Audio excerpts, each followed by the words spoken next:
Welcome to Kevin's Backyard. Nothing says barbecue more than a perfectly smoked rack of ribs. The dark color of the bark, which is the natural caramelization of the meat, along with the rub that we put on it, the tenderness, the smokiness, it doesn't get any better. But smoking a rack of ribs can be tricky, so I'm going to give you the basics to help get you started. Here we have two different types of ribs. We have our spare ribs, which are meatier and come from the pork belly. We also have our baby rack ribs, which come from the loin. They're smaller and a little bit more tender. Now before we get started with our rub, we need to flip our ribs over and remove the membrane. Let's talk about barbecue rub. And when we're putting it on our ribs, we want to make sure that we get complete coverage. And notice that we're starting with the meat side down. The reason why we do that is because we don't want to lose any of that rub to the cutting board. So here you can see we're getting a nice coating on here. This is what's going to help with the color.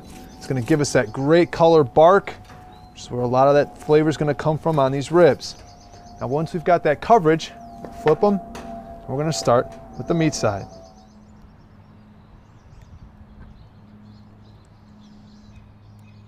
Now here you can see we have some great color.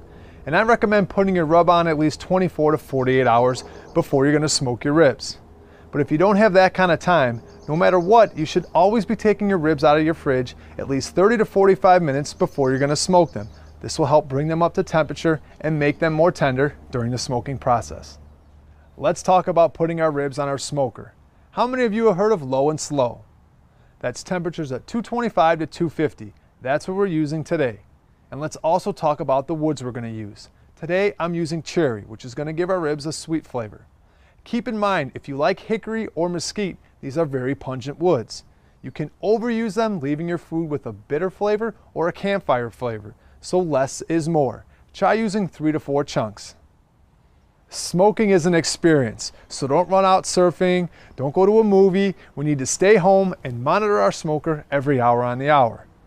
Now once we reach that 3 to 4 hour mark, we need to be checking the internal temperature of our meat to see where we're at.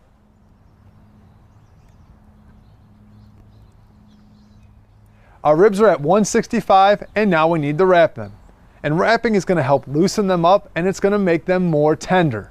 So after each rack is individually wrapped in foil, we're going to place them back on the smoker and take them up to about 190 to 195.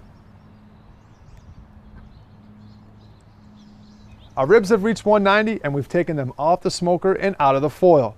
We're now going to place them back on the smoker for about 20 to 30 minutes to help dry out that surface. Now if you like using sauce, this is the best time to put it on. You're going to coat both sides, back on the smoker, 20 to 30 minutes. A couple indicators that will tell you your ribs are done. You can see here, they're pulling back from the bone. They're starting to bend. These are going to be fantastic. Now get out there and smoke your own.